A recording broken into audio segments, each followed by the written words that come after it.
Шкендија лесно се справи со младиот состав на Македонија Ѓорче Петров и со убедливи 7-2 го доби мечот од 13-тото коло на првата лига.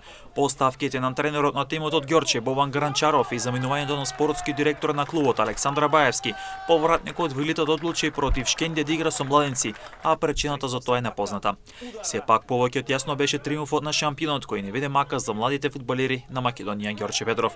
Убедлива победа забележи Силес кој пак на домашен терен во Кратово го декласираше Шкупи со убедливи 5-1.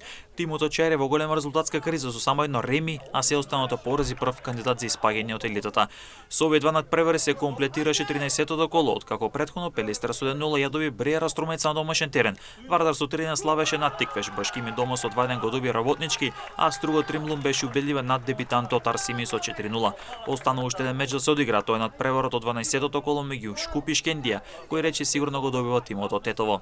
Во однос на табелата на врвот е Вардар со 33 бодови, втора е Струга со бод помалку, односно 32 бодови, а пак Шкендија е трета со 27 бодови, но и со меч помалку. Силекс е четврти со 25 освоени бодови, а пак Башкими од Куманово е пети со 22 бодови. Брејара Струмици има 16 бодови, се наоѓа на 6-то место, Арсими е 7 со 15 бодови.